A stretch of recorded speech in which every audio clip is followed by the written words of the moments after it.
Gold trusted gold buyers. మీరు తాకట్టు పెట్టిన బంగారాన్ని విడిపించి ఈ రోజు ఉన్న మార్కెట్ ధరకు కొనబడను.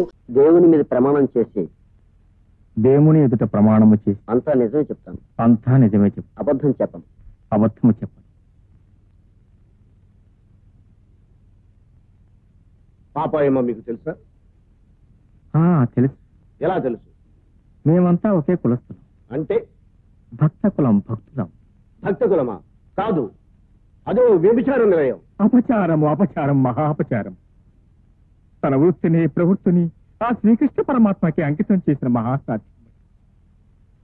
స్వామి, ఆ రోజు, ఆ దుర్ఘటన జరిగిన రోజు అమ్మ జయదేవునికి ఇష్టమైన అష్టపదులు వల్లిస్తూ ఉండగా, మేమంతా పూజా కార్యక్రమంలో నిమగ్నమే ఉండగా, ఎక్కడి నుంచి వచ్చాడో, ఎలా వచ్చాడో, ఇదిగో ఆ ఇన్స్పెక్టర్ బాబు పేరు శ్రీధర్ కదా బాబు, శ్రీధర్ పిడుగులా దూసుకొచ్చాడు స్వామి. వచ్చి ఊరుకున్నాడా? ఆ అమ్మను, మహాసాధ్యముని, సౌశీల్యవతిని గట్టిగా పట్టుకుని ఏమేమో చేయబోయాడు స్వామి. నా నోటితో నేను చెప్పలేదు స్వామి. పచ్చి అబద్ధం. ఆర్డర్. ఏదేదో చేయబోయాడు అంటే దాని అర్థం బలాత్కరించబోయాడు స్వామి. ఎస్ఐ బలాత్కరించబోతూ ఉంటే మీరు చూస్తూ ఊరుకున్నారా? ఏం చేయమంటావు నాయన? ఏదైనా సహాయపడదాం అనుకుంటే అప్పటికే ఆమె ఒంటి మీద వస్త్రాలు వలిసి వేయబడ్డాయి. అబద్ధం, అబద్ధం, అబద్ధం. ఆర్డర్ చెప్పు స్వామి. ఒక్కసారి ఆ తల్లిని చూడండి. అవమాన భారంతో కృంగిపోతున్న ఆ తల్లిని చూడండి. అమాయకత్వం కూడి కట్టుకున్న ఆ కళ్ళల్లోకి ఒక్కసారి గుచ్చి చూడండి స్వామి. ఆ తల్లి వ్యభిచారినా? మరి ఇంతమంది భక్తులుండి ఆమెనెందుకు కాపాడలేకపోయారు? చెప్పాను కదా నాయన, వివస్త్రయ్య ఉన్న ఆ తల్లి దగ్గరికి ఎలా వెళ్ళగలని చెప్పు. అందుకే ఆ దృశ్యాన్ని చూడలేక ఆ భారాన్ని కూడా భగవంతుడి మీదే మోపినం బయటకు వెళ్ళిపోయాం. మరి వచ్చిన వారు పోలీసులకు ఎందుకు ఫిర్యాదు చేయలేదు? తప్పు నాయన. ఒకరి మీద ఒకరికి ఫిర్యాదు చేయకూడదు. ఎవరి కర్మ వారిదేనని వదిలేయాలి. స్వామి, నేను చెప్పినవన్నీ నిజాలని మళ్లీ 1000 దేవుళ్ళ మీద ప్రమాణం చేసి చెప్తున్నాను. నిర్దోషి అయిన అమ్మలకే అమ్మ మా పాపాయమ్మను రక్షించి న్యాయం చేకూర్చవలసిందిగా కోర్టు వారిని సవినయంగా కోరుతున్నాను.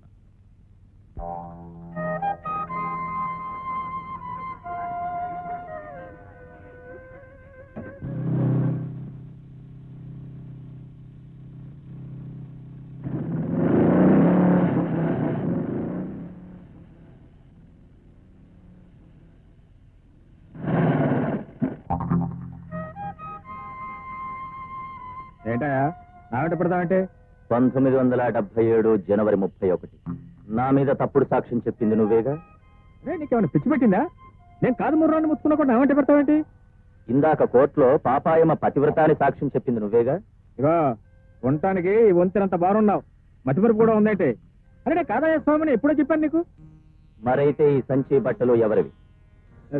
ఏమో నాకు తెలీదు. నాకు కాదు, బలిపడివే నువ్వు. ఆగు, ఈ బట్టలన్నీ కోర్టు బాత్రూంలో పడేసి నాటకాలు ఆడుతున్నావా? నాటకం లేదో వంక లేదో ఎవడరా నువ్వు?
ఊరికి ఎవరు ఉండరు, ఇక్కడ వచ్చి కొట్టుకుంటున్నారా? మీలాంటి పిచ్చి వాళ్ళు ఎక్కడ కొట్టుకుంటారా? మేము ఎక్కడ కాపలా స్టేషన్ కి.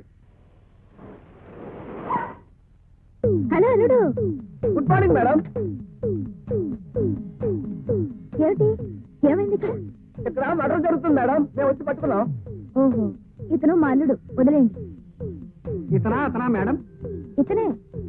Sorry sir. అదే స్టేషన్కి. రా అల్లుడు, ఏమిటి అలా నిలబడిపోయావు? రా కారెక్కు. నాకు మోటార్ సైకిల్ ఉంది, నేను వెళ్తాను. మోటార్ బైక్ మా డ్రైవర్ తీసుకొస్తాడు, నువ్వు రా కారెక్కు. ఏంటి ఆ కానిస్టేబుల్స్ మీకు సల్యూట్ చేశారు?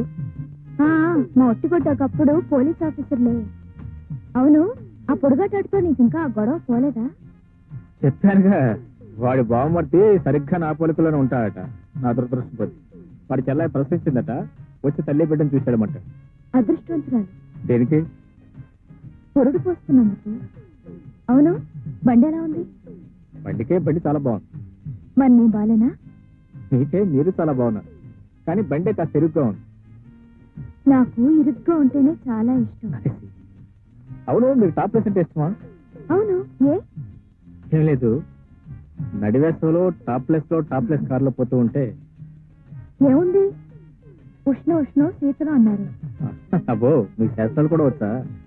మా ఒట్టిగొడ్డు నాకు నేర్పింది అదొక్కటి. మీరు కారు ఆపితే నేను దిగిపోతాను. ఎక్కడ దిగేది?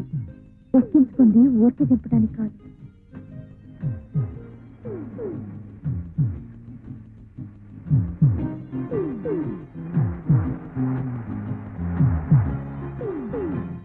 రా అల్లుడు, కూర్చో. ఈ గది చాలా బాగుంది కదా? చాలా బాగుంది. అరే, రక్తం వస్తుంది. ఏదో చిన్న దెబ్బ. చిన్న దెబ్బ అంటావేంటి? రక్తం వస్తుంటే ఉండు, అయ్యడం తీసుకొస్తాను.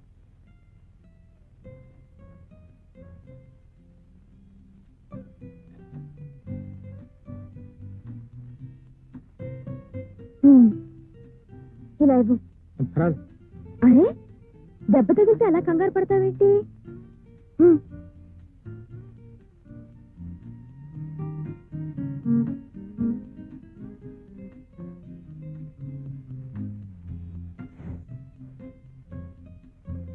మంటగా ఉందా? ఇంతకు ముందు ఎప్పుడు తగలలేదా? ఓహో, మొదటి దెబ్బ కదా, కొంచెం మంటగానే ఉంటుంది.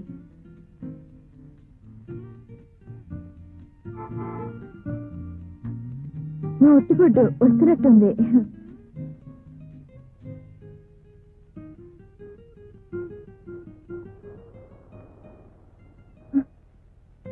అల్లుడు,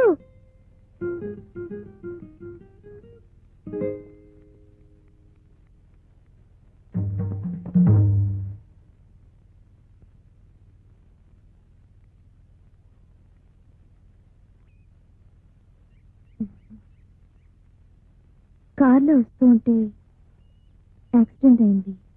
మన కారే గుద్దేసింది. ఎక్కడ కంప్లైంట్ ఇస్తాడోనని మందు రాశాను. మరి అప్పుడే పంపించేసావే? 2 రోజులు ఉంచుకోలేకపోయావా? పిల్లాడితో నాకేం పని? రండి, నీకోసం ఎదురు చూస్తున్నాను.